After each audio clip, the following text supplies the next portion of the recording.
So, napakabuti ng Lord dahil nasa last na po tayo hindi ng Revelation, ng seven churches. No? Na, ang bilis ng panahon, 7 months. Nung sa unang sulat sa Ephesus, no? Ang bilis, no? So, hindi ko alam may mga naging palang problema. Kanina ko rin lang nalaman. No? Pero alam naman natin, kung paano kumikilos ng Diyos, di ba? Nakita naman natin sa gumin, no? Kung paano ang Diyos nagdadala ng kaluluwa. At the same time, gagawa rin naman ng kaaway para tag of war yan eh. Tag of war. So, ang talagang labanan is through faith. Wala tayong ibang panlaban kundi ating pananampalataya sa ating Panginoon. So, 7 churches. Ang bilis na, no? Ang bilis, pang-7 na. Konting recap lang, no? Doon sa final recap natin sa 7 churches, no? Bago tayo mag-start, no? So, before that, manalangin muna tayo. Father God, maraming po salamat, O Diyos, sa oras na ito, Panginoon, na pinaggulo mo sa amin. Tunay nga, Lord, Ikaw ang dakilang Diyos, Ikaw ang Ama namin na nasa langit. Kaya kami, Lord, nakatawag sa iyo na Ama because of Christ, perfect obedience doon sa cross. Na-satisfied, Father God, yung galit mo, Lord, na may nagbayad sa aming mga kasalanan. That we can now approach your throne of grace, Lord. Wala kaming pagmamalaki kundi ang ginawa ng aming Panginoong Jesus. Salamat, Lord, sa love, sa grace, Panginoon, sa mercy. Lahat lang yung Panginoon na doon sa cross. At doon lang kami, Lord, ang hahawakan namin, Lord. Wala kaming dala-dala, Panginoon, kundi ang ginawa ng aming Panginoong Jesus. Naway ito makita namin, Lord, sa iyo. Lord, salamat sa bawat buhay narito, Lord, ng mga kapatiran na dinako mo, Lord. Ikaw po ang magpala. At Lord, dalahin ko po, Lord, na itago mo ako sa iyong likuran. You know the struggles, Panginoon. You know everything, Panginoon. Wala kaming maitatago sa iyo. Hayaan mo, Lord, na palakasin mo ang bawat isa. Ikaw naghanda nito, Panginoon, ang mataong makikinig, Lord. Open our hearts, Lord, sa iyong salita. Tanggapin namin ito ng mayroong pasasalamat dahil ang salita mo lamang ang siyang aming panghahawakan para po kami manatili na nakakapit sa iyo habang namumuhay kami dito sa mundong ito, Ama. Maraming po salamat. Pinagkakatiwala po namin na basbasin mo ng iyong pagpapala ang lugar na ito. Protektahan mo, Lord, ang bawat miyembro sa bawat sulok ng sanctuary na ito, Panginoon, na pinagkulob mo sa amin. Hatayaan mo rin na ipinagkakatiwala namin sa iyo, Ama, ang kaligtasan, pag-iingat ng aming pamilya sa Pilipinas. Salamat po na marami. Ito po aming panalangin sa iyo, Ama, na may pasasalamat sa pangalan ni Jesus. Amen. So, last recap sa 7 churches, no? Nung pattern, ganun pa rin, mula number 1 hanggang sa number 7. So, nakita natin kung paano kumilos ng Lord sa sulat, no? Andoon nung kanyang pagpapakilala kung sino siya, no? Nung kanyang pangalan, title, kinoconnect niya yon. Ito ang kagandahan nito, kinoconnect niya nung kanyang title sa experiences ng mga sinusulatan niya. Ang purpose niyon is para makuha nila kaagad.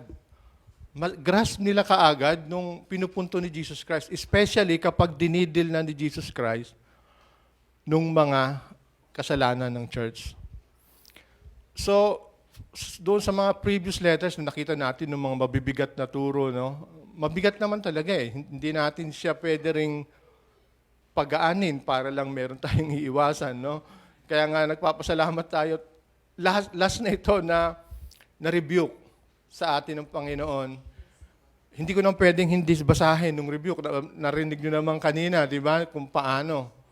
So ang nakita ko dito sa series, especially ako, no, dahil akong nag-aaral sa pitong sulat na ito, ang nakita ko nung nung progression ng kasalanan. I'm sure nasubaybayan nyo, no? Nung progression niya from Ephesus, spare natin ng dalawang churches, no?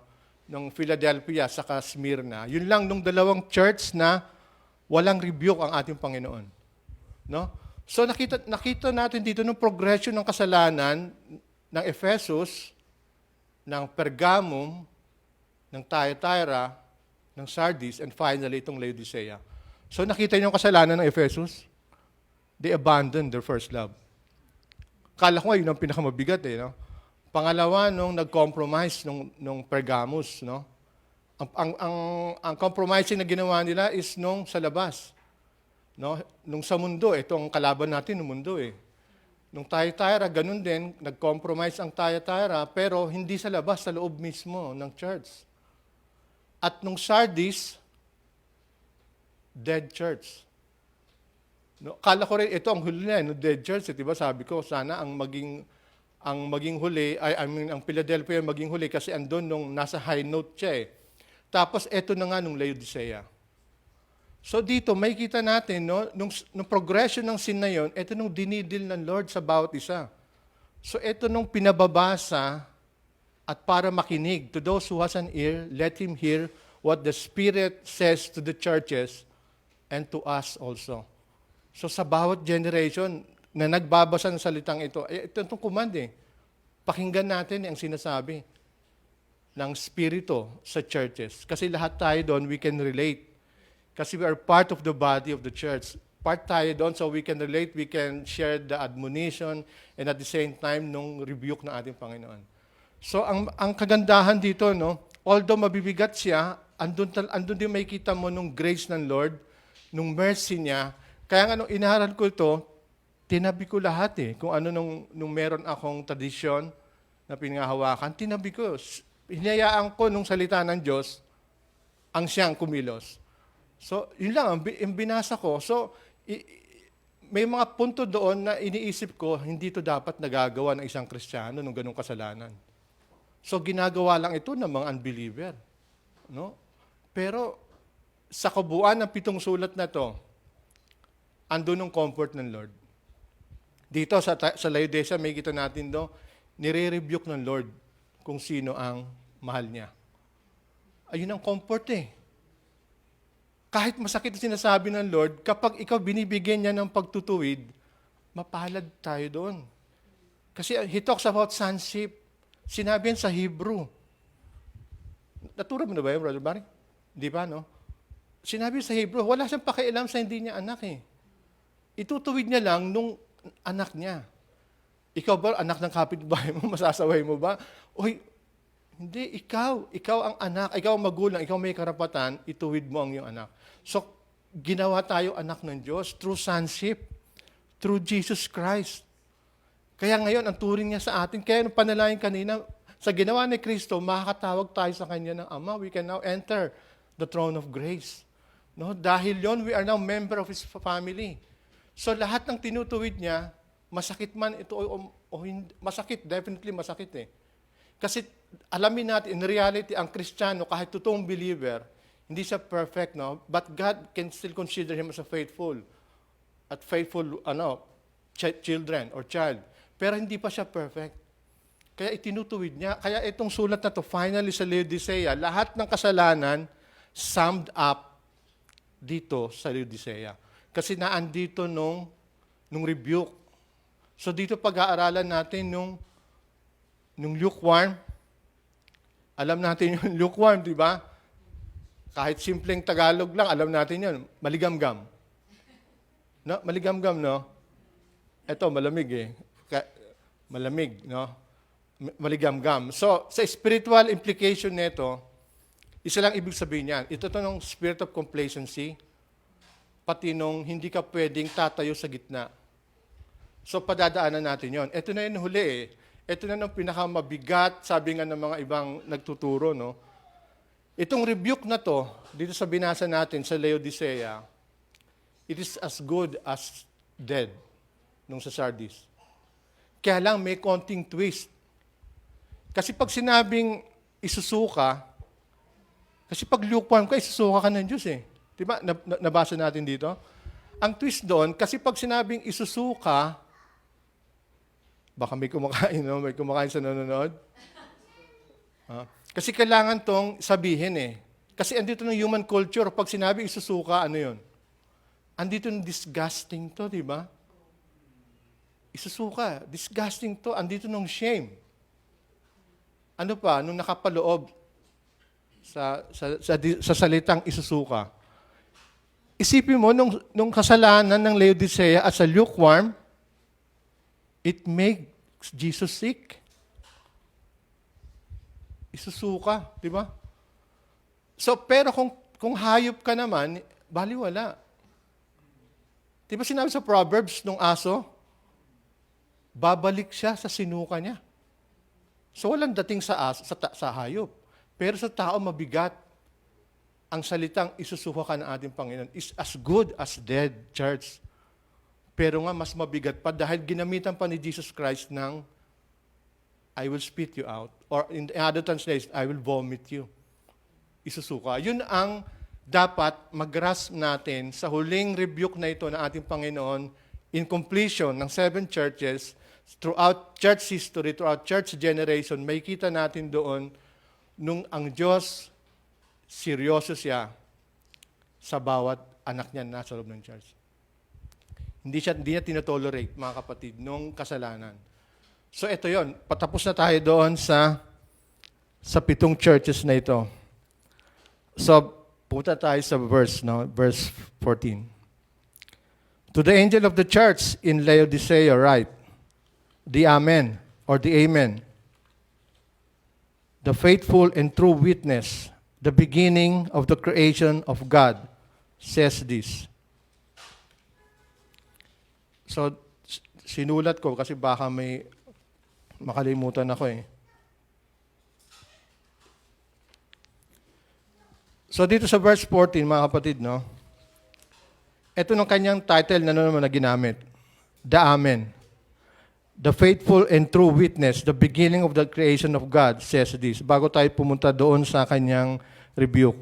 So pag sinabi natin the Amen, ito nung mayroon tong biblical expression. Si Jesus Christ ang the Amen, di ba? So pag, kunyari, nagpre-pray tayo, sinasabi natin ang tungkol sa Diyos, sa attributes ng Diyos, pagkatapos natin manalangin, anong responses natin? Amen, di ba? So kapag may nagtuturo sa gitna, preaching, ang tinuturo salita ng Diyos, nag-agree tayo, and amen. So si Jesus Christ to. Binavalidate niya nung truth. Binavalidate niya nung truth. Kasi nung truth, alam natin, siya ang truth eh. Si Jesus Christ. So, ang purpose ni Jesus Christ is nung i-validate nung truth na kung saan nagaling sa Ama. Siya ang truth incarnate. No? So, inaano yun? Ito nung sinisignify niya nung certainty and the veracity of God's Word.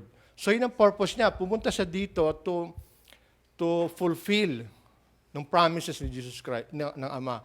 Tandaan natin, all of God's promises, sinabi sa 2 Corinthians 1:20, no, all of God's promises are fulfilled in the Lord Jesus Christ.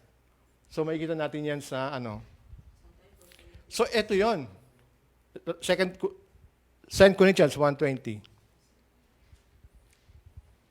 Para makita natin, no.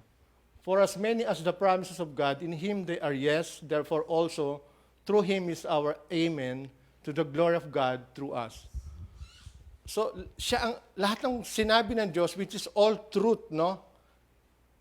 Nangyari, na fulfilled kay Jesus Christ. So, kaya sa tinawag na amin, kayo nung ginamit niya eh, nung amin na yon.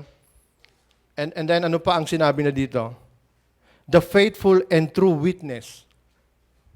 Wala nang ibang pwede pang pagbigyan ng category na to, the faithful and true witness, kundi si Jesus Christ. Bakit? He's been there. Throughout eternity, kasama niya ang Ama. So the purpose of this is nung pumunta siya dito para i-reveal ang plano ng Ama. Pero hindi lang yon. Siya mismo ang revelation. Si Jesus Christ mismo ang revelation. Kaya siya faithful siya eh.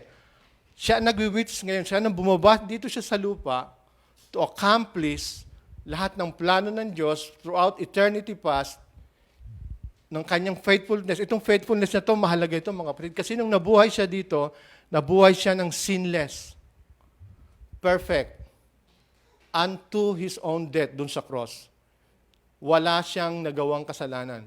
Kaya siya ang faithful na witness na nagre-represent ng Ama. Diba siya ang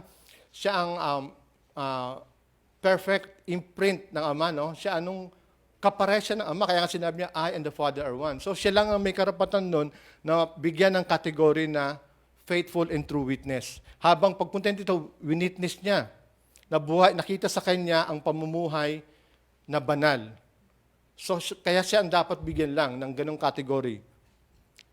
At itong pangatlo, bigyan natin ito ng emphasis, the beginning of the creation of God. No, sinulat to ni John, di ba mga kapatid? Sinulat to ni John. Pero binigyan to ng emphasis ni John kasi nung time na yon, sa panahon nila, nasulat to ni Paul eh. At itong Laodicea, nasabi niya ito sa Colossians. No, nabanggit niya ito. Kasi nung time na yon, during the first century, nagkaroon doon ng heresy, doctrine, na kung saan ang inaatake ng deity ni Jesus Christ. Kaya binigyan ng emphasis ito ni Paul, na He is the beginning of the creation of God. Siya yun. Inano niya yun.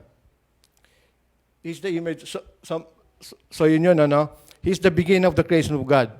So kasi inatake si Jesus Christ na sometime in eternity past, Jesus Christ was not God.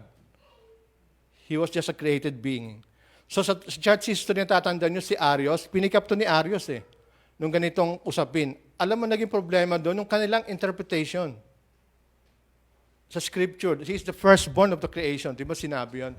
So ngayon, binigyan to ng emphasis ni Paul, kaya itong Colossians 1:15 to 20, i-post lang, ipakita natin dito.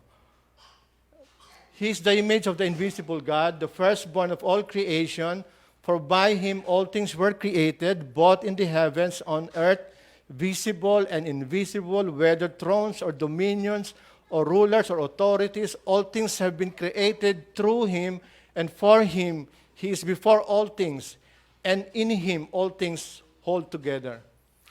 He is also head of the body, the church, and He is the beginning, the firstborn from the dead, so that He Himself will come to have first place in everything.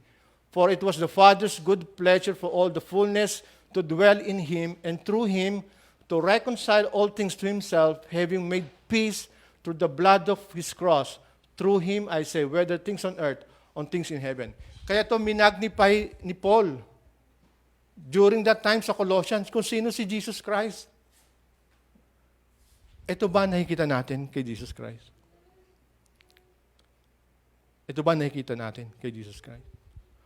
So kaya to binigyan emphasis ni Paul kasi nung nakikita natin dito, hindi na yan bago ng mga false religion. Ito lang ang number one na itetest natin kung ang religion ay tama o hindi. Diba sabi, test every spirit. Isa lang ng mga Muslim, ng mga Iglesia ni Cristo, Jehovah's Witnesses. Sino ang tinitira nila doon? Nung deity ni Jesus Christ. Si Jesus Christ, tao lang daw sa kanila, pero binigyan tong emphasis ni Paul. Hindi. Nung pumunta siya dito sa lupa, as a man, He had a beginning. Pero as a God, He is the beginning. Ito nung binigyan emphasis ni Paul. He is the beginning of God's creation. Itong tinatawag ng hierarchy, hindi ito nung siya ang ginawa. So fatal yon nung ganung doctrine. So kaya ngayon, hindi na yun bago sa atin na makakakita tayo kahit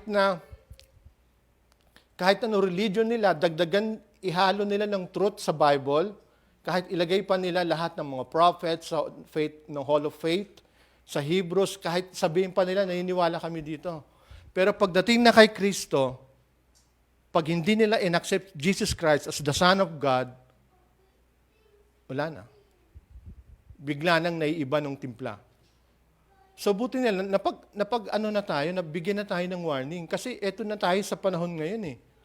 Labanan ngayon kung sino talaga si Kristo ang inaatake siya. Noon pa siya na. panahon pa nila Apostle Paul, nangyari na yun. At nung false doctrine na yun, naramdaman to ng Laodicea, pati ng Colossians. Kaya nga, binigyan to ng highlights ni Paul kung sino talaga si Kristo. At yun din ang binigyan highlights din ni John. Sa verse 14 pa lang yan, The beginning of the creation of God says this, no? So ngayon, kung titingnan nyo nung creation, itong creation na to lahat, ano ang pinaka-grand plan ng Diyos? Nung creation na to. Ang pinaka-grand plan ng Diyos, mga kapatid, is nung kaharian niya, ibinaba niya sa tao. In other words, nung kaharian niya, ipinasok tayong tao. Nakikita niyo? Nakukuha niyo yun? Itong grand plan na ito ng Diyos, made only possible by Jesus Christ. Kasi, i-backward natin, from eternity past. Kasi ito, dinikrito ng Diyos from eternity past.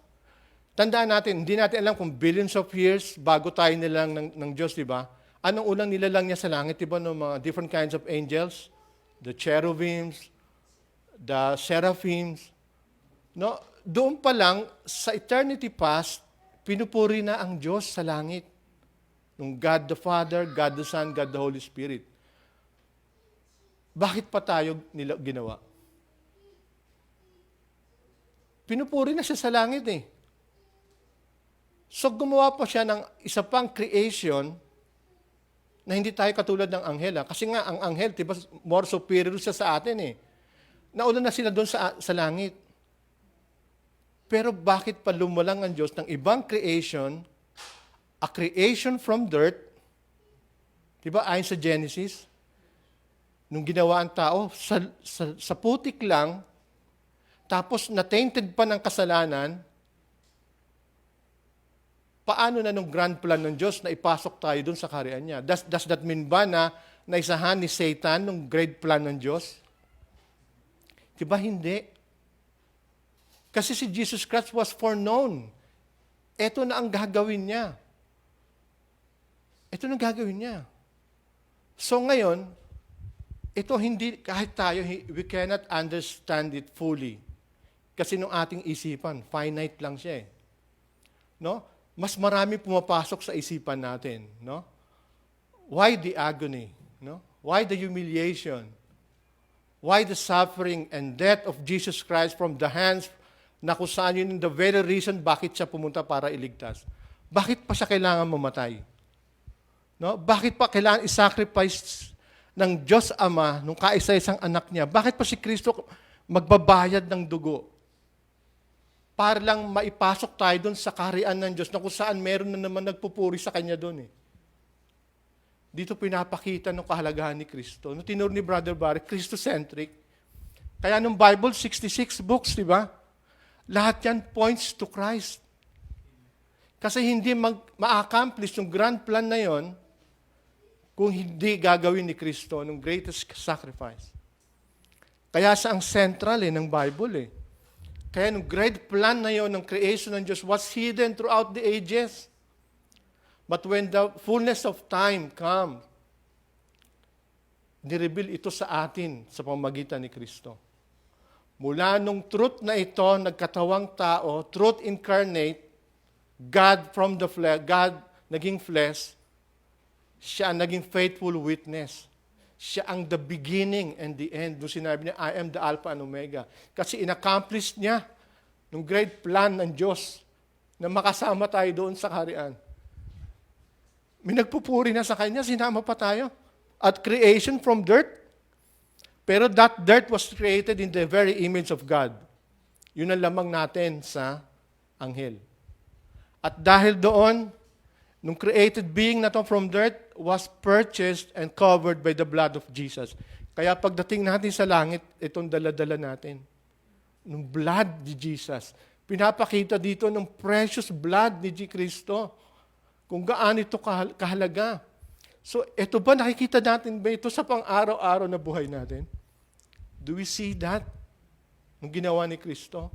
Sadly, dito sa 7 churches, 2 lang ang nakakita nun. nung Philadelphia, pati ng Smyrna. No? Kaya ano nangyari? Yung ginawa ng Smyrna sa Philadelphia, no? Nakita nila nung hindi lang yung highest value ng Smyrna, diba? Nung Jesus Christ, nung worthiness ni Kristo, na in-accomplish niya nung great plan na yan ng Diyos that was hidden throughout the ages na nireveal kay Kristo. So ngayon, sa pamagitan ng worthiness na nakita ni Kristo, eto nakita nila eh. So kailangan worthy rin na ibigay din natin ng buhay natin kay Kristo. Kaya sila nanatiling tapat eh. Smyrna and Philadelphia eh. Nanatili silang tapat dun eh. Yun ang key. Ayun ang pinakasusi. Na dapat yun ang makita natin. So sa pag-aaral na to, andito nung cure. Andito na to sa Laodicea Church na to, dito natin makikita nung dapat natin gawin. Para at the same time, yun din ang makita natin kay Kristo. So verse 15, I know your deeds. Ito na mga kapatid, nung same pattern. Pagkatapos ng title, nung kanyang category, sasabihin niya ng kanyang evaluation sa church, nung kanyang pagiging omniscient, no? Omnipotent, no? Lahat alam ng Diyos. God knows everything. Eh. Kaya nga sabi from day one, no? He evaluates us. He walks with us through the church. Christ. So, when sinabi niya, I know your deeds. I know your deeds. Pero dito, iba ng pattern eh. Sa Sardis, saka sa Laodicea, nag-iba. Pagkasabi niya ng I know your deeds, wala nang admonition eh. Walang positive na nakita dito sa Sardis, pati sa Laodicea. Straight kagad dun sa rebuke. Pero bago doon, I know your deeds. Dito pinapakita niya nung kanyang pagiging God all-knowing, di ba? Hindi lang yung mga kapatid na alam niya nung ginagawa natin. Alam niya rin kung ano ang motibo natin. Kung bakit yun natin ginagawa. Mahigpit talaga si Kristo. Dapat anuin natin yun. Hindi lang niya pinapaalam sa atin na alam niya nung ginagawa natin, pati nung motibo bakit natin ito ginagawa. Kaya wala tayong kawala. Wala tayong kawala. Nasa loob tayo ng church, alam ng Diyos kung ba't ako nakatayo dito, alam ng Diyos kung bakit tayo tumutugtog, bakit tayo umaaten, bakit tayo nakikinig. Alam ng Diyos yun. Dapat manginig tayo doon, no? Dapat ayun ang isipin natin. I know your deeds, that you are neither cold nor hot. I wish that you were cold or hot. So because you are lukewarm and neither hot nor cold, I will spit you out of my mouth. Ito na nung mabigat eh. So again, naano kanina sa intro, nung lukewarm. Ito dito mga kapatid, no, ang kagandahan na to na pinakita ng Diyos sa Laodicea, itong lukewarm na na-diagnose ng Diyos sa sakit ng Laodicea, nung lukewarm, kung titingnan, parang simple lang, no, lukewarm, maligamgam, no, parang, pero kay Kristo, mabigat pala ito eh. Ngayon, kung ang spiritual implication nito, mabigat din. So ito, kinonekto ni Kristo sa taga Laodicea, pinakita niya doon, meron dumating tayong kapatiran, no? Amen, no? So itong lukewarm na to, no? So pinakita to ni Kristo, kasi kagaya sinabi ko kanina, nung kanyang category, nung kanyang warning, and even nung kanyang reward, kinoconnect niya yon sa physical experiences, pati nung kanilang geographical location. Ito, saktong-sakto ito sa Laodicea. So, ito pag sinabi ng hot and cold, kasi nabasa natin, no, hot and cold, no, hindi ito no degree ng kanilang paglilingkod. Physical ito na kinonect nila sa Laodicea para maintindihan mismo ng Laodicea kung anong pinupoint ni Jesus Christ in terms of spiritual condition nila. So, kailangan makuha muna natin ng background, no? Bakit ganun, no? Kasi itong Laodicea, geographically, no? Itong city na to napakayaman. Kung ang Sardis, very rich, no? Nung Thyatira, Pergamos, rich. Itong Laodicea, extremely wealthy. napakayaman ng lugar ng Laodicea. They were blessed by God sa natural resources, no? Dito sa Laodicea, meron tong mga natural deposit ng gold. Ikaw ba, no? May ganun, no? Na parang tubig lang na umaagos nung gindon. No, Sardis, ganun din eh. Kaya nga halos kambal sila eh, ng Sardis, no? So ano pa nung kanilang pinaka-source ng wealth dito sa Laodicea is nung pangalawa, nung nasa kanilang textile. Nung garments, gumagawa ng mga kortina or mga kasuotan, which is napakamahal ng time na yon, nung black wool.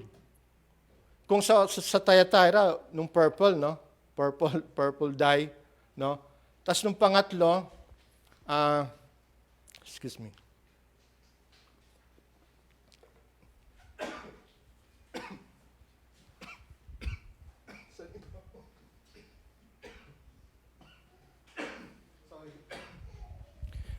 Nung pangatlo, excuse me.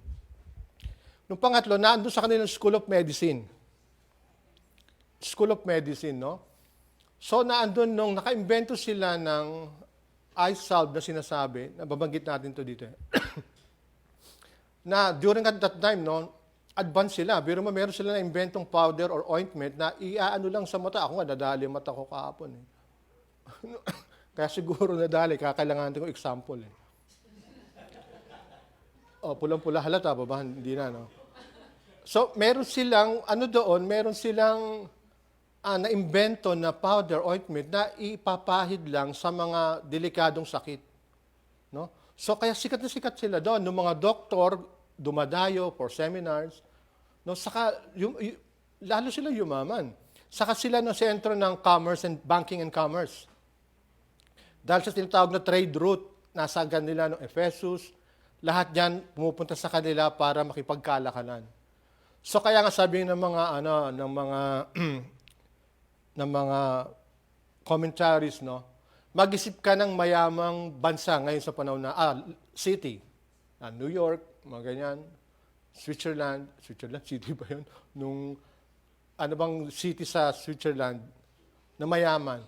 Pag ikumpara mo sa Laodicea, para lang silang average.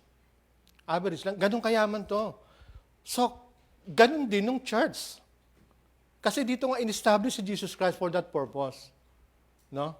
Kasi nung natatanda, sabi ko, nung mga unang first decade, itong mga churches na to, na-establish to talaga sa salita ng Diyos. Kaya lang, as time goes by, decades, umpisan silang lumalayo sa katotohanan. So, ito na yon. So, itong great wealth, extreme wealth ng Laodicea, ito nung kanilang pinanghahawakan. Ito yung pinanghahawakan nila. So mamaya may ko-connect natin to. So bakit itong lukewarm, kinonect nito sa kanilang physical experience, pati geographical location. Although sila, binless na sila ng natural resources, merong hindi sinaman Diyos sa blessing nila. Ng tubig. Wala silang natural na kuwaan ng tubig. Napakayaman nito So ito nung sinasabi kong kinokonekto ni Kristo nung geographical location. So since wala naman silang wala silang natural na tubig, so ang ginawa nila, can afford naman sila, di ba? Can afford, no? Kasi mayaman sila, no? So ang ginawa nila, sa katabing lalawigan, kumonek sila. Doon sa north, andun nung Hierapolis. No, doon sa north na itong Hierapolis, ito naman, kilala ito sa hot spring. Hot spring ng binibigay nito. Ang purpose for medicinal, di ba? Nung spa. To. So, yun. So, sa pangalawa naman, sa east naman, ito nung Colossae. Ito nung Colossians, no, na sinulat ni Paul. Ang purpose naman sa kabila is nung cold. Cold spring naman ang lumalabas doon. So, hindi ito nung hot and cold, hindi ito nung degree ng paglilingkod nila sa Diyos. Hindi pa ito. Sa spiritual implication, doon ito magkakaiba. Pero ito, pinapakita ni Kristo nung bakit sila isusuka dito kasi ma-experience ito, everyday na-experience nila ito. Kaya gusto i-point ni Kristo yon sa kanila na makuha nyo ng inyong spiritual condition. So dahil can afford naman sila, no? Biro mo, 6 miles ang layo or mahigit. So, at that time, nung mga Romans, nung kanilang mga engineer, gumawa ng underground, ng aqueduct, pipe. Buruin mo lang mula Hierapolis, ang layo nyon, gumawa ng tubo, pipe, underground, papunta sa Laodicea. So, nung mainit na tubig, pag kakailanganan na nila, sa layo ng babiyahiin, pagdating sa kanila, malamig na. Lukewarm na. At hindi lang yon. Nung sa pipe noon, sa tagal ba naman ng taon na ginagawa nila yon, kaya nga sabi ko, everyday na-experience nila yon eh. May mga dumidikit na mga sediments, ng mga calcium. Kaya pag ininom mo yon, nung lasa nun, dumikit na. Ay, nung amoy na dumikit na sa lasa, pati nung mga calcium deposits. So ngayon, pag iminom ka, natural, isusuka mo. Ito ang kinoconnect ni Jesus Christ sa kanila. Ang problema, nasanay sila sa ganon. Kaya kung may bisita silang tao, painumin nila, or para mag-repress, para magkaroon ng medicinal purpose, pag matikman nila, iba na rin lasa. So, isusuka. So, everyday yon na experience nila. Doon ni Kristo kinoconnect. Ito nung yung spiritual condition. Sa kabila naman, nung cold. So, nung pagiging cold, hindi siya masama. Doon sa pinopoint lang ni Jesus Christ, sa physical. So, nung ganun din, nung mountain spring na yon, dito sa Colossae, ang layo na naman ng ibabiyahe ng tubig sa pipe, papunta sa Laodicea. Pag inom nila, ganun din ang lasa. Imagine mo, summer, ang init-init, di ba? Di ba hanap natin malamig na tubig? So pag inom nila, maligaggam, di ba? Una muna, ibubuga mo, di ba? Kasi alam mo ang dahilan, hindi mo nakuha ng benefits ng inaasahan mo, ng expectation mo, iba sa reality. Ito nung key. Ito nung point ni Kristo kung bakit na sinabi ang Laodicea lukewarm. Ang key, mga kapatid, nung location nila dun sa source ng tubig. Yun ang kinonect ni Jesus Christ. Kampante sila dahil meron silang wealth, can afford sila na palapitin dito ng tubig, hindi sila lumapit sa tubig. Alam niyo nung kantang, As the deer panted for the water, so my soul longed after thee. Dapat ganun tayo. Sila, pinagmalaki nila ang kanilang self-reliance nila, mayaman silang bansa eh. Ay, bayan eh. No? Ayun ang kinoknik ni Kristo. Dahil sa sitwasyon nyo, hindi kayo mainit, hindi kayo malamig, isusuka ko rin kayo. So, anong key? Kampante sila na malayo sila sa nagbibigay ng source. So, ngayon, i-incorporate natin yan sa spiritual na bagay. No? Sa panahon natin, maswerte tayo eh. Sa technology, no? Kaya nagkakape ako dyan, no? Pero sa panahon natin, meron pa rin bansa na hirap pa rin sa tubig, di ba? Hirap pa rin sa tubig. So dito, technology ngayon, may water dispenser, no? Dalawang pindutan, di ba? Isang mainit, isang malamig. So alam mo, no? So pag magkakape ako kanina, nagkape ako, gusto ko ng refreshment, kailangan ko malamig, ay mainit. So alam ko na mainit. Makukuha ko ng benefits doon sa mainit na yon. So nakapagkape ako. So kunyari, gusto ko naman malamig na tubig, summer, kabilang pindot lang, layo, hindi na malayo, no? Malamig. So ng refreshment, nahanapin ko sa malamig, makukuha ko. Hindi ako ma-frustrate. Nakukuha ko ng satisfaction doon sa mainit at sa malamig. Yun ang pinopoint dito ni Kristo. Kaya niya isusuka, kasi kung ikaw Kristiyano ka, ine-expect sa'yo ng Lord, mainit ka, nung purpose bilang mainit, dapat nakikita sa atin. Yun ang pinoint ni Jesus Christ sa sakit na meron ang Laodicea. Simple lang, no? Lukewarm, no? Pero pag sinabi ng isusuka kita, kagaya sinabi ko, nung human culture, pag sinabing isusuka, mabigat. mabigat. No? Tingnan natin sa Proverbs. Gusto ko lang makita natin kung anong ibig sabihin talaga ng sinusuka. Proverbs 26:11, sis.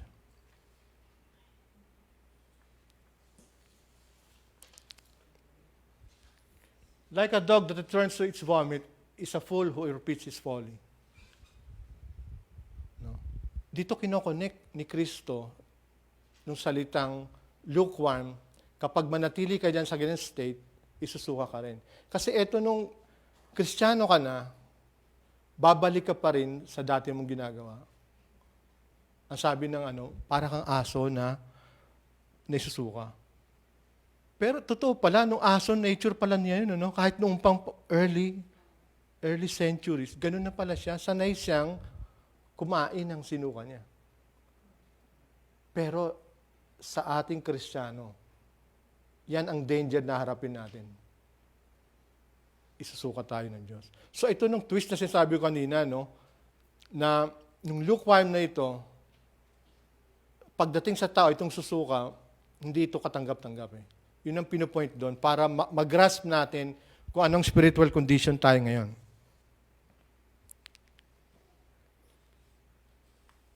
So ngayon, na-diagnose nung sakit. Nung sakit ng Laodicea na kampante na sila, na malayo sila doon sa source ng tubig. So tingnan natin yung verse 15 to 16. 17 to 18. Ito na sintomas nila eh. Because you say, I am rich and have become wealthy and have need of nothing, and you do not know that you are wretched and miserable and poor and blind and naked. I advise you to buy from me gold refined by fire so that you may become rich, and a white garment so that you may be clothed. You may clothe yourself, and that the shame of your nakedness will not be revealed.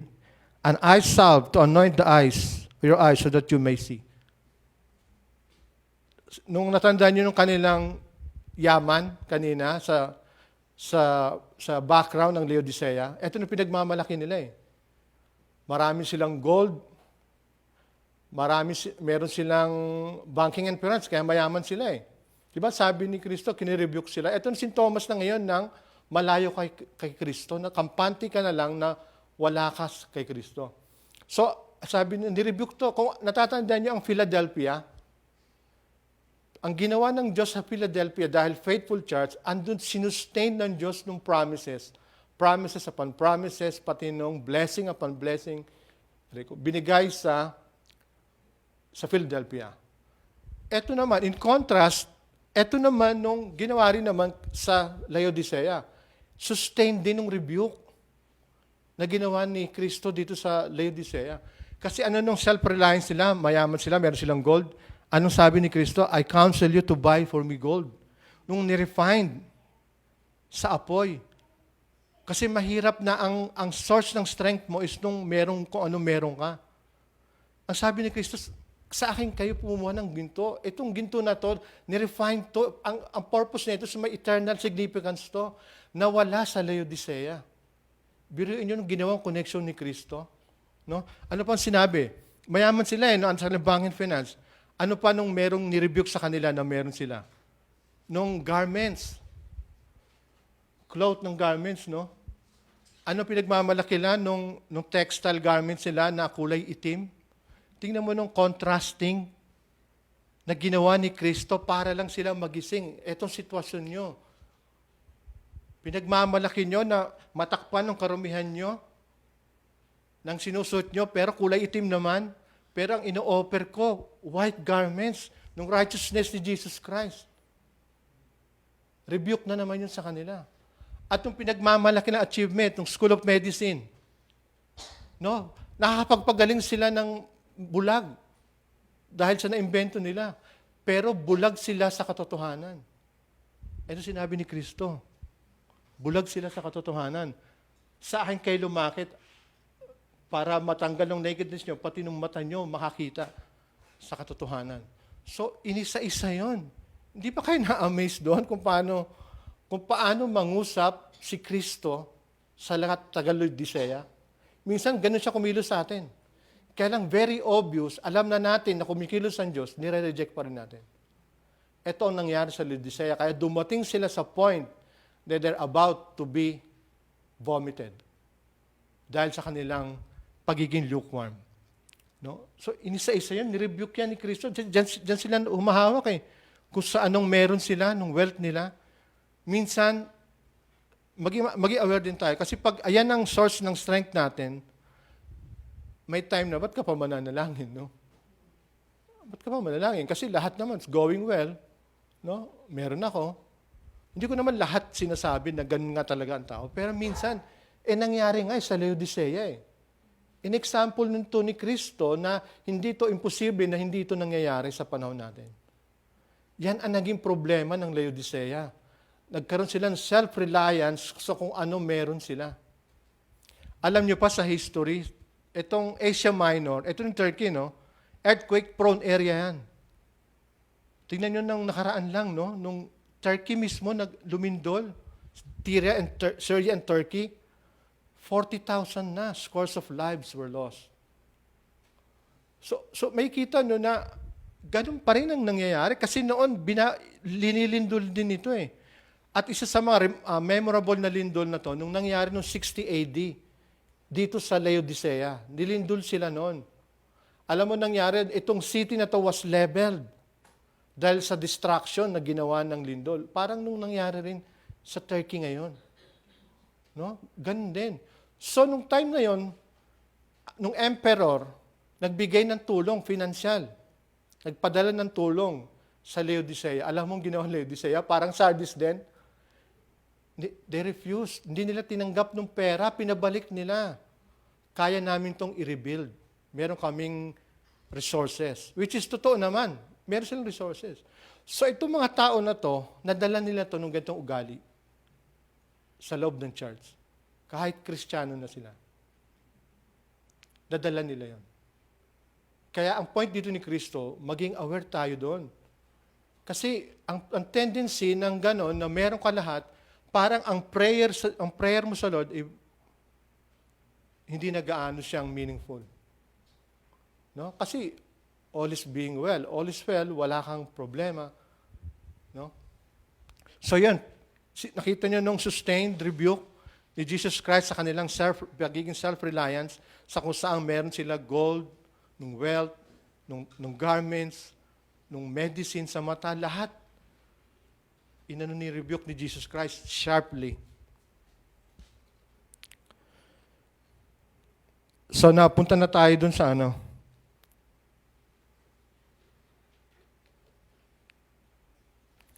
sa cure. So, daan tayo sa cure ng pagiging lukewarm nila. Para hindi natin abutin nung danger na kung saan isusuka tayo ng ating Panginoon. So, nakuha ng purpose ng mga Laodicean church, no?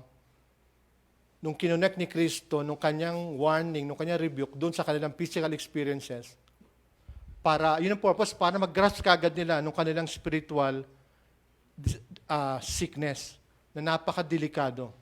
No? So, eto ang cure. Tingnan natin sa Revelations 20. Sa 19 muna. Those whom I love, I reprove and discipline. Therefore be zealous and repent. Behold, I stand at the door and knock. If anyone hears my voice and opens the door, I will come into him and will dine with him and he with me. No, sa 19 muna, no? Ito nung comfort niyo. Kahit na dumadaan sila sa matinding pag-rebuke ng ating Panginoon, ito nung glimmering hope na binigay ni Kristo, no? Those whom I love, I reprove and discipline. Therefore, be zealous. So, ayun na ang comfort na makikita natin. Sa ibang interpretation dito, na itong Laodicea is apostate church daw. Or in other words, itong Laodicea, hindi totoong believers. Lahat. Hindi siya totoong believer. So, pero sinabi ni Kristo sa 19 those whom I love, I reprove and discipline. Ito, sonship ang pinapakita to ni Kristo. Ito nung sa Hebrew na sinabi niya. No? Itong sinabi sa Hebrew na lahat ng aking anak tinutuwid ko, pinapalo ko, kasi anak ko yan. Ang purpose lang niya is para ka bumalik. Ito ang ginawa niya sa Laodicea. Tandaan natin, kapag si Kristo nangusap, in general siya. Ang blessing, ang reward, ang warning, in general yan pinapadala sa churches. No? Kasi itong sulat na to, para to sa loob ng church. Bakit hindi siya gumamit sa iba, sa labas? Bakit dito sa 7 church? No? Tandaan natin, diba sabi niya, judgment must come first in the house of the Lord. So, natural, ang una niyang tutuwirin nung maandyan sa loob ng church. No? So, pagdating sa 20, ito nung cure. Ito nung cure sa Revelation 20. No? Kaya lang, itong verse 20 ng Revelation 3, no? Behold, I stand at the door and knock. If anyone hears my voice and opens the door, I will come into him and will dine with him and he with me. So, itong pinaka-most misquoted, misapplied na verse, no? Pero at first glance, tinignan ko rin, wala naman din masama, no? Wala naman masama. Tinignan ko rin maigi. Kaya lang, makuha natin ang pinaka-context. Kasi mostly, ang karamihan interpretation nito is ginagamit ito sa evangelism. Evangelism to, nasyaran mo, tapos ipag-pray mo, sinner's prayer, tapos sasabihin mo to, papasukin mo si Kristo sa iyong puso. Sa isang banda, parang wala rin. Ako galing din ako dun. Nag-share sa akin, pinatanggap din naman ako. At first glance, wala siya. Hindi naman siya masama. Kasi regardless, kung pag niligtas ka ng Diyos, liligtas ka niya. Maliligtas ka sa salita niya. So, ang pinapoint ko lang dito is, meron namang tama, no? Pinakatama. Kaya inisip ko, sabi ko, sana Lord, nung Philadelphia, nung huling-huli, no? Itong pinakahuli. Kasi, kung natatanda yun, sa Philadelphia, no, binigyan ng emphasis ng category nung he holds the key of David. No? Siya na may authority na pagbuksan ng pintuan ng kaligtasan ng tao. At siya rin ang may authority na pagsarhan. Diba? Yun ang emphasis nung nakaraan turo sa Philadelphia. No? So dito, ang pinupoint dito, ng context na ito, mga kapatid, nung Revelation chapter 3, verse 20, it doesn't talk about dun sa salvation. Kasi tandaan natin, sulat ito sa church. Believers na yon. Kaya lang, wayward. Sulat ito sa wayward church. So itong pinopoint dito, ng illustration na ginagamit ni Kristo dito, kumakatok sa pintuan ng puso nyo. Ito nung cure. Alam mo, pinopoint dito nung intimacy. Intimacy. Saan mo ba makikita nung privacy sa bahay? Sa loob ng bahay? Diba sa dining room?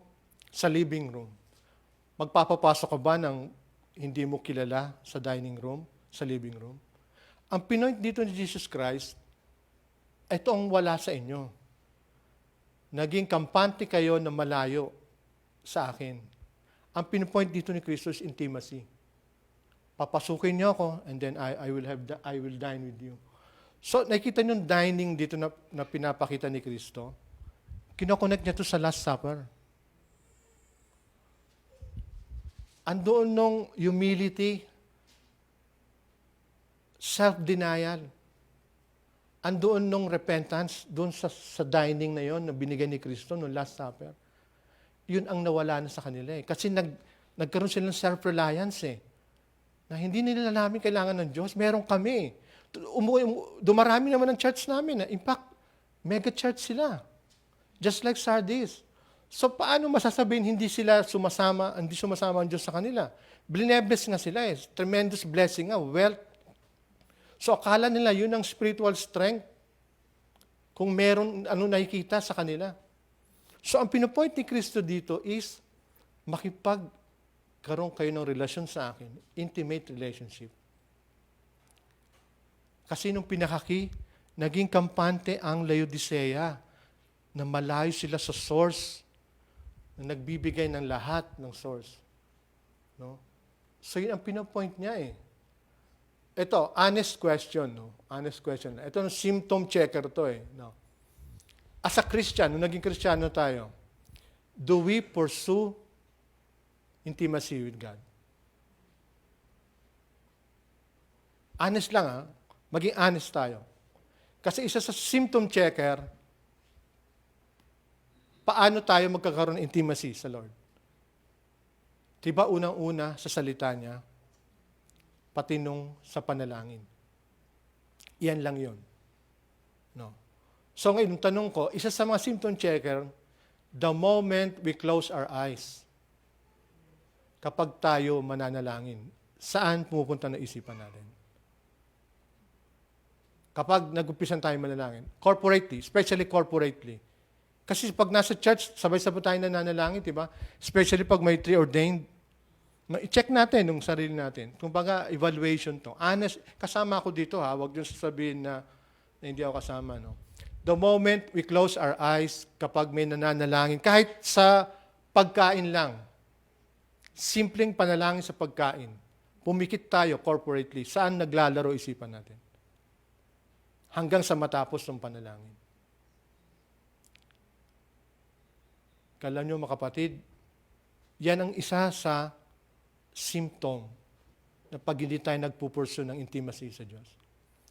The danger dyan mga kapatid is dumadaan ng araw, buwan, taon, kampante na lang tayo na ganun ang approach natin sa panalangin.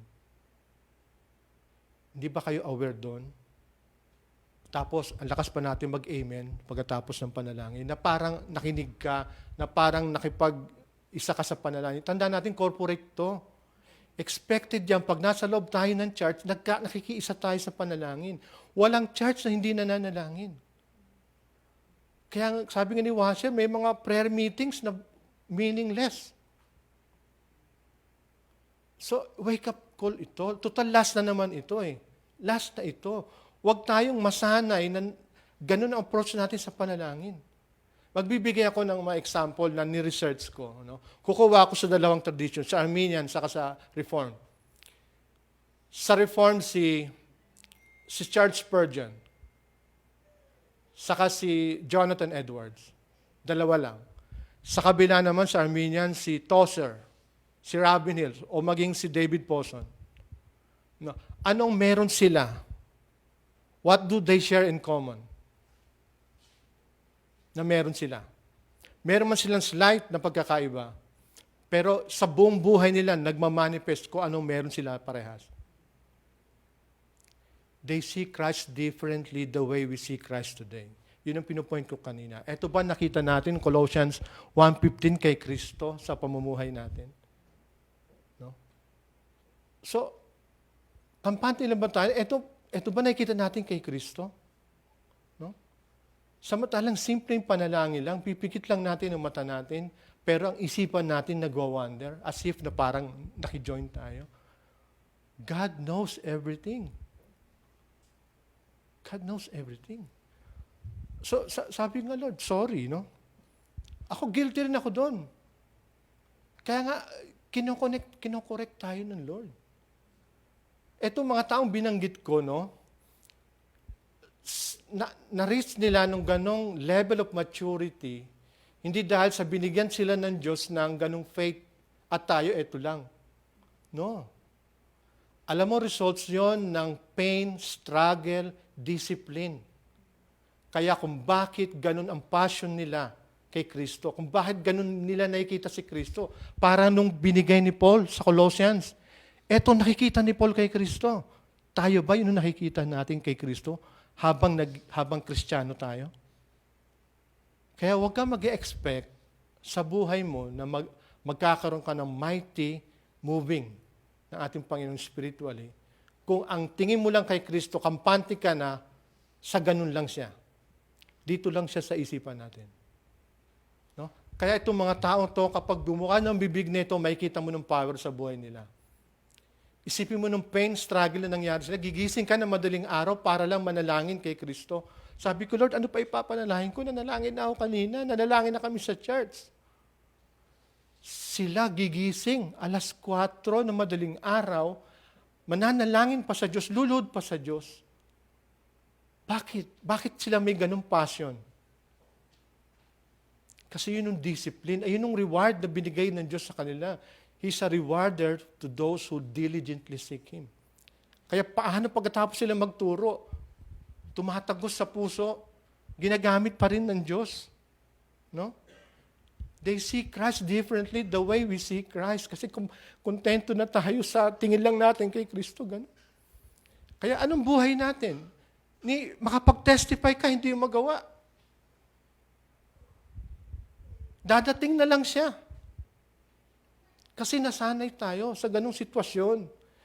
Simpleng panalangin, hindi pa natin tayo kumapit sabay-sabay. Kaya nga tayo corporately, na tinatawag ng Lord. Corporately. Symptom checker pala yun. The moment we close our eyes, saan nagwawander no isipan natin? Pag tayo na may nanalangin. Yun ang sinasabi, may alam akong church, maliit na church, Reformed church, pero nung church, 4:00, gumigising. Nananalangin. Nung pastor nila, sundalo pa yun, ha? Hindi yun sa kanila burden. Alam mo, meron kagalakan sa kanila eh. Kasi dinisipline nila nung kanilang mga buhay. Pero, tanungin natin sarili natin, no? Kasama ako dito. Kaya yun nung tiningnan ko talaga. Kaya, hindi porket nananalangin ako, umiyak ako, super spiritual na ako, hindi na ako sa iyak yan. Pero kailangan minsan durugin ng puso mo kasi matigas na. Wala nang dating sa'yo ng salita ng Diyos. Parang emotion mo, wala na eh. Nung demonyo nga nanginginig pa eh kay Kristo. Pero tayo, haharap tayo sa presensya ng Diyos, parang wala lang. No? Yun ang pinupoint dito, hindi ito para maging self-righteous ako. Or no, hindi, para sa atin to. Tandaan natin, last na sulat na ito na binigay ng Diyos sa church para panghawakan natin. Dito ko nga lang nalaman, nung pinapakita pa niya nung si Kristo ang tingnan natin. Yan ba nakikita natin sa araw-araw na buhay natin? Kaya sila, ng mga nabanggit ko, those names that I mentioned earlier, kaya bakit sila may passion kay Kristo? Ganun na lang sila kung paano, kahit simpleng interview lang, pag lumabas sa bibig nila, it manifests kung ano meron sila sa private na buhay nila. Totoo mga kapatid, mahirap manalangin. Mahirap. Pero yan lang ang dahilan at kailangan nating gawin. No? So ngayon, paano tayo magkakaroon ng intimacy sa Diyos? Para mas maintindihan pa natin. Example lang, total, itong Christianity, nung church, pati ang groom, si Jesus Christ, nung groom natin, di ba? Ginamit ito ng Lord nung relationship. Di ba siya ating groom? Sa mag-asawa, relationship. Total, may bagong mag-asawa, no? Mag-example lang ako, no? Kasi walang tamang relationship na walang intimacy. Tandaan natin yon. Physical relationship or spiritual relationship. Walang tamang relationship kung walang intimacy. Lalo na sa spiritual na ano. So, ganito yan. No? Brother Barry, gagamitin ko lang example. No? Si Brother Barry, nakilala ko na ito, matagal na. Kilala ko yan, paano may love yan. Nawawala sa sarili yan. Hindi kami pinapansin. Kasi ganun siya, nakapokus lang siya sa kanyang mahal sa buhay. Diyan pala kayo, bro. Tipong ganun yan. Pero proud ka rin dapat nun dahil ganun kanya kamahal, di ba? Pero blessed naman na sila, Lord. No? So, ang point doon, pero hindi ko nakita kung paano mo siya niligawan. Hindi ko nakita. No? Ang courtship sa isang relationship, niligawan mo si Sister Andy. So, ang babae, normal yan, magdedemand siya ng makilala ka niya. No? Makilala ka niya ng malaliman, courtship pa lang to, no? Malaliman. No? Normal lang yun. So, dito nag-umpisa na nung intimacy, sa courtship pa lang eh. So, dumating nung punto na nagde-date na kayo, dinner date, no? Hanggang sa, ginagawa mo yon, pinapakita mo talaga na seryoso ka sa kanya. Hanggang sa kinasal na kayo. Mag-asawa na kayo ngayon, di ba? Kaya lang, ang problema sa iyo, Brother Barry, hindi mo na tinuloy nung pagpupurso mo ng intimacy with her, with your wife. Kasi sabi mo, asawa ko na naman to eh. Akin na yan. Kahit anong mangyari, akin na yan. No? Tandaan natin, nung intimacy, may purpose yan at may benefits. Physical and spiritual. No? So ang nangyari doon, kapag naglalambing siya sa'yo, gusto niya naalala yung mga date nyo, intimacy yun eh. Di ba? Ginawang example ni Jesus Christ sa table. Di ba? May candlelight dinner sa mag-asawa, no? So, ang gagawin ni Brother Barry, siguro busy sa trabaho, bibigyan na lang niya ng credit card, nung card niya, magbisita, bisita mall ka lang muna. No? So, yun ang kanya munang parang pang-cover, no? Na hindi siya hanapan ng intimacy. So, matutuwa naman siya kasi 7 mall ang pupuntahan niya eh. 7 mall eh. Ubus ka doon. No. Punta na. So, dapat makuha niya to. Anong point na? So, later on, ma-realize niya, hindi lang yun ang kailangan niya. Intimacy, naalala niya nung nililigaw mo pa lang siya, masyado kang intimate sa kanya, dumating na nung kayo na, parang nalalamig ka. Pero okay ka lang dahil meron kang pera, magandang trabaho mo, na bigyan mo lang siya ng just somehow to compensate nung wala ka. No? Sa spiritual, ganun din. No? Hindi, totoo yun eh. Totoo yun mga kapatid, no? So, anay muna natin ng benefits.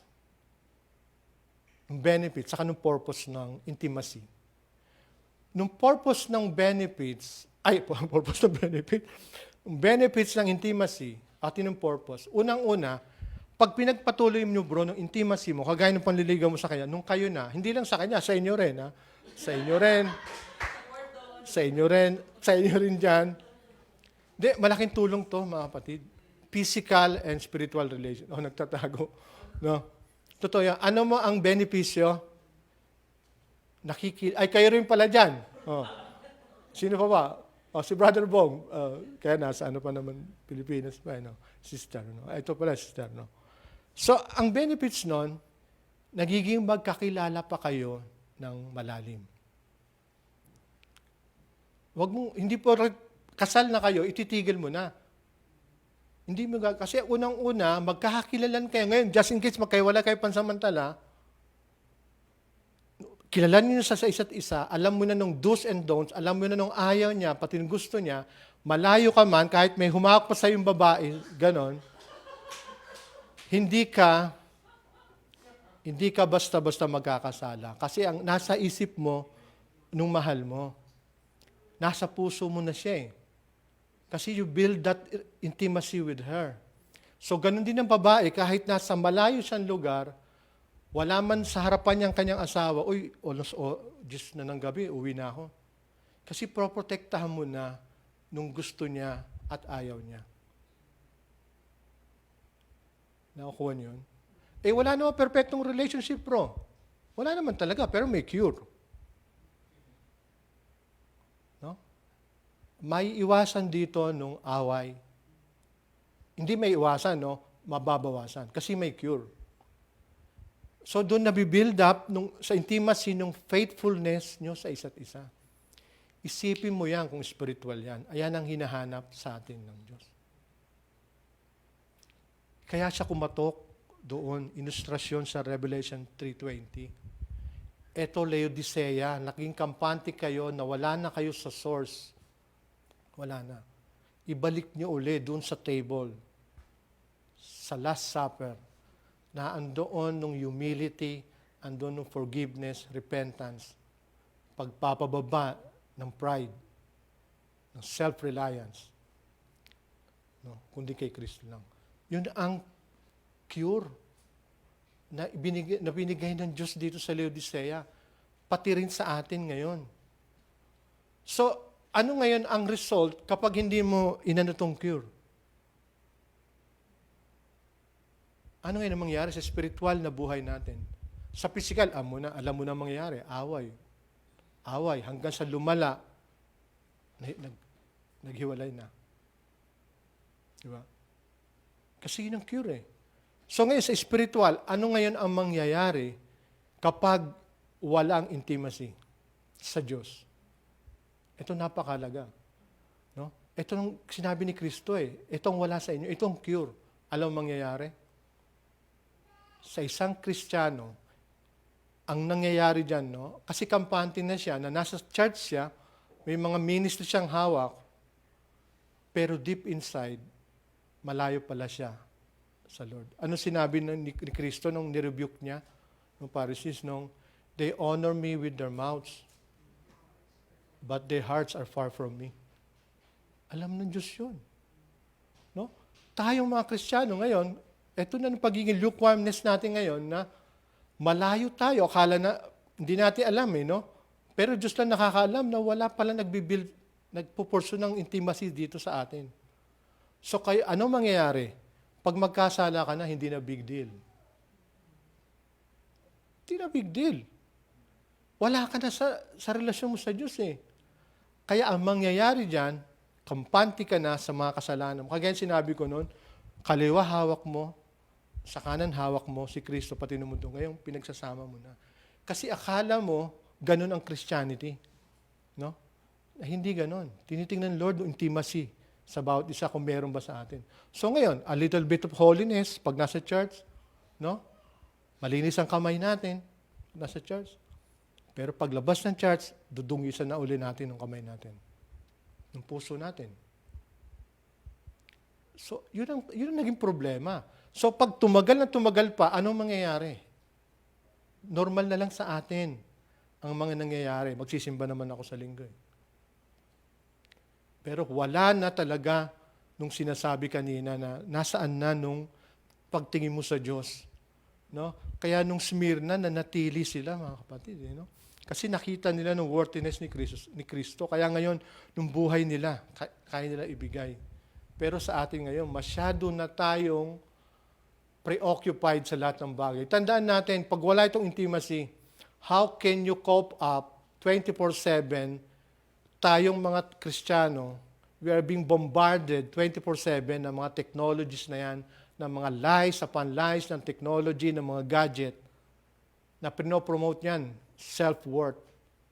Opposite yan sa salita ng Diyos. So paano mo pagsasabihin ng mga anak mo? No? Ito ang sistema ngayon ng mundo. Ito, mabigat ito. Talagang, pero kailangan natin itong gawin. No? 24/7, andyan yung lies sa technology, sa TV, sa sa movie, di ba? Ganun eh. Ngayon, paano mo siya malalaman kung ikaw wala ka na sa katotohanan ng salita ng Diyos? Malayo ka na. No? Alam niyo yung phrase na, nung kasabihan na, busy with the kingdom, lousy with the king. No? Panlabas na lang na nakikita, umaaten, nagsisimba, kumakanta, tumutugtog, nagtuturo. Ito mga evidence yun, meron din dyan totoo. Pero tandaan natin, meron din dyan hindi. Kaya nga alam ni Kristo yan eh. Kaya nga ang turo sa atin, ang warning sa atin, intimacy. Gisingin natin, mga kapatid, ng ating mga spiritual. No? Kaya talaga, inano ko ito talaga eh. Nung mga tao na to, ibang-ibang tingin nila kay Kristo. Sabi ko, paano ko makikita si Kristo nang nakikita nila? Kaya andun so much passion eh. No?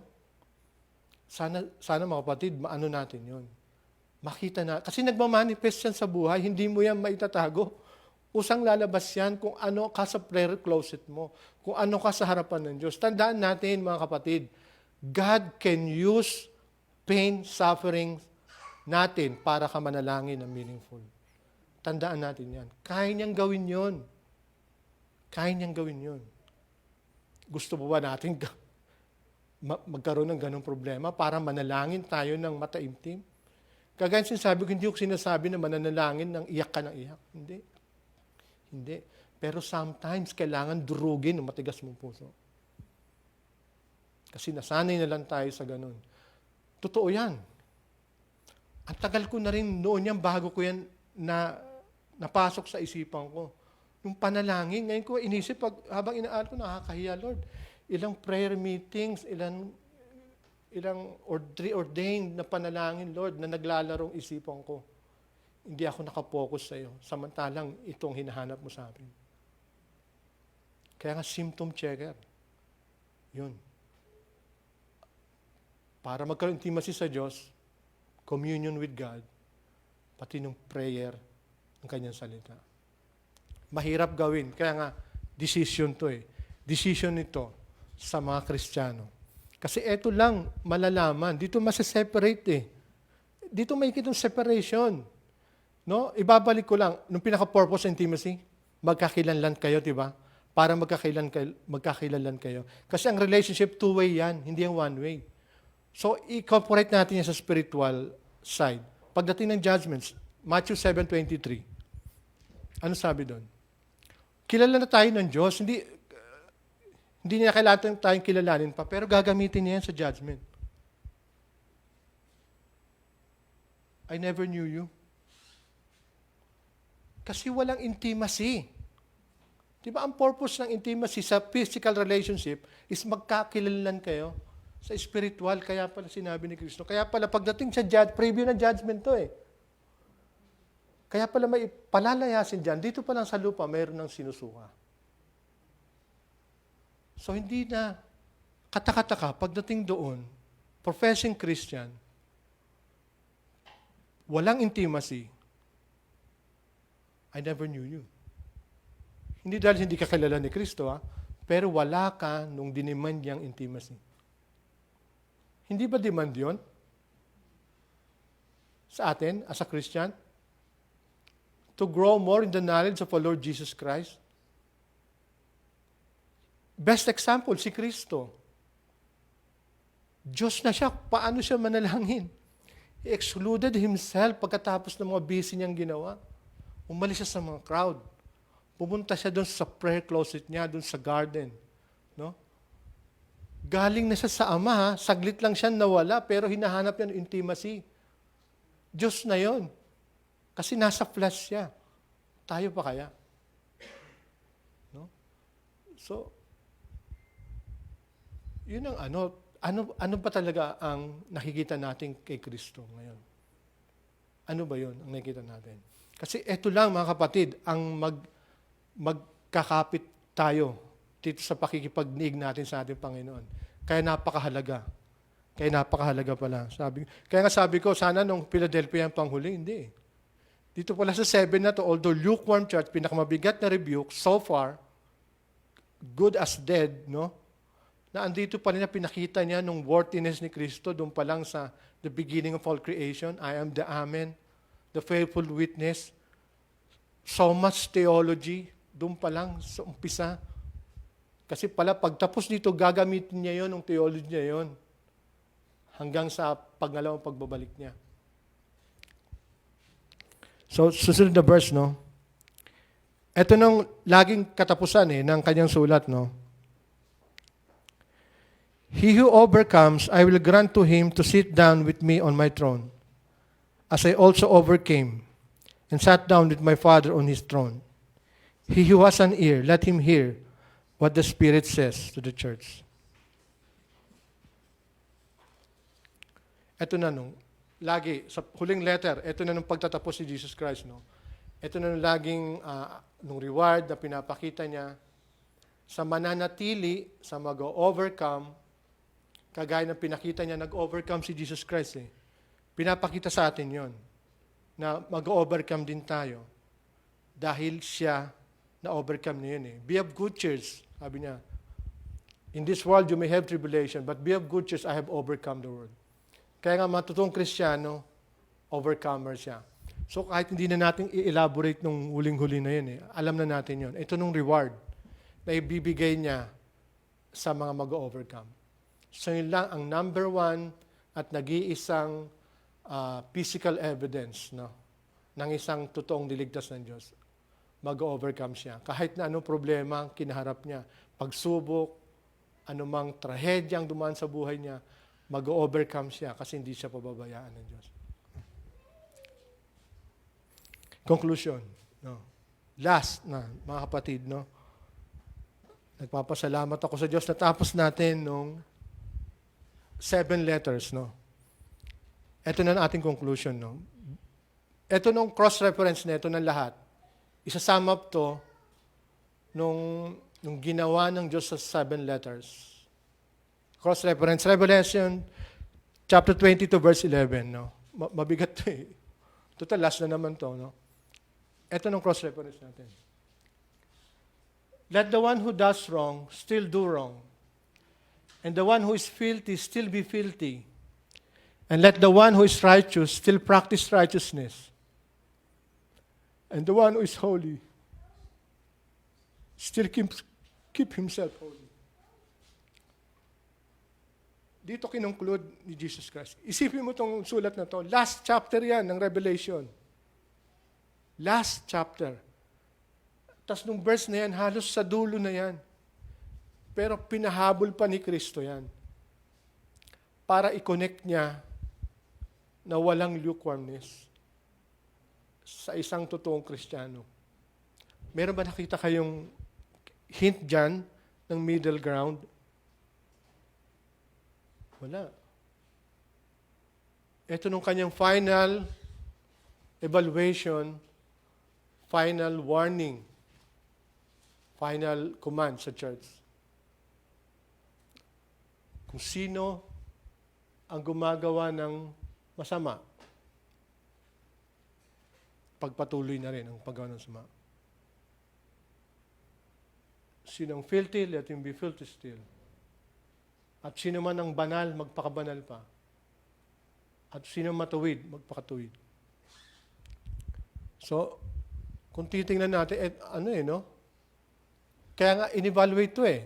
After ng evaluation ni Kristo, ito nung kanyang huling binigay sa church.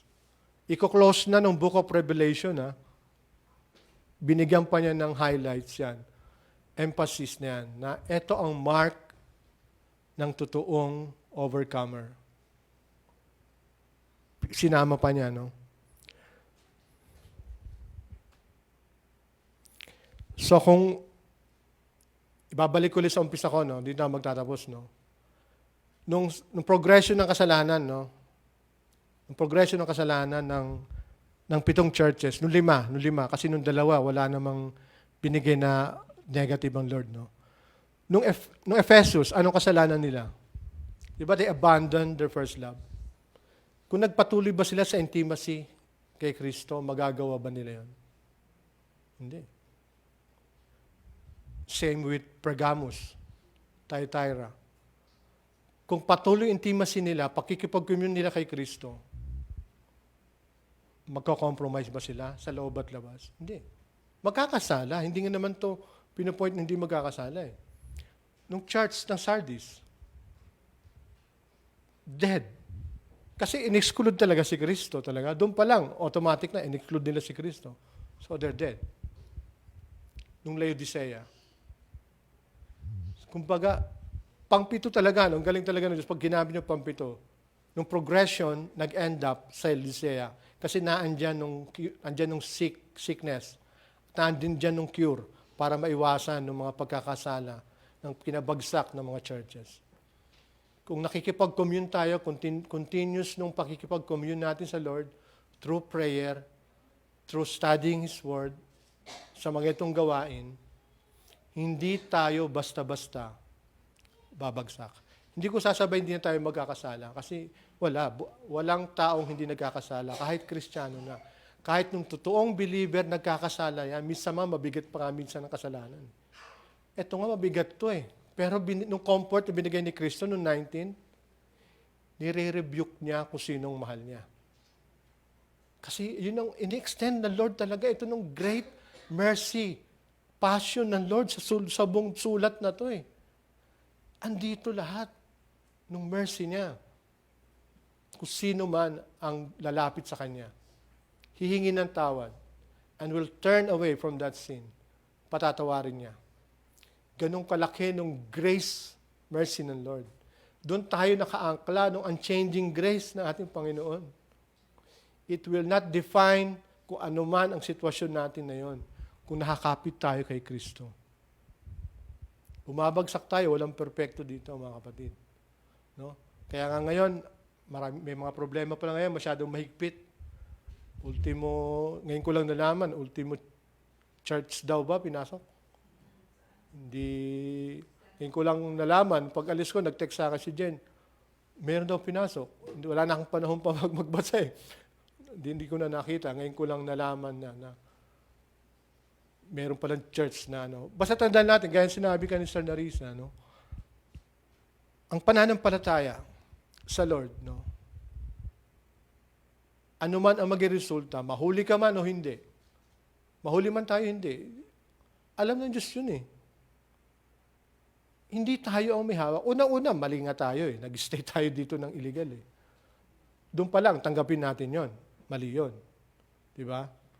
So ano man ang repercussion nun, tanggapin natin yon. Pero mag-ingat din tayo, siyempre. Mag-ingat din tayo.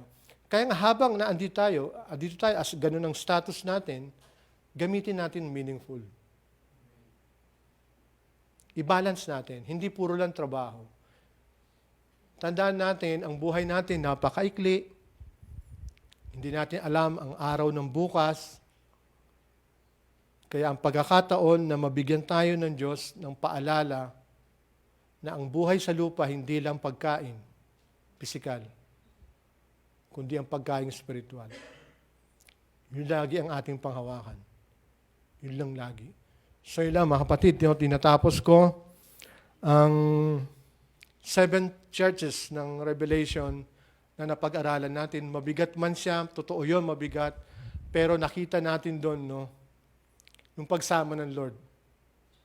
Pagpapakita niya ng kanyang pagmamahal. So anong may bibigay natin?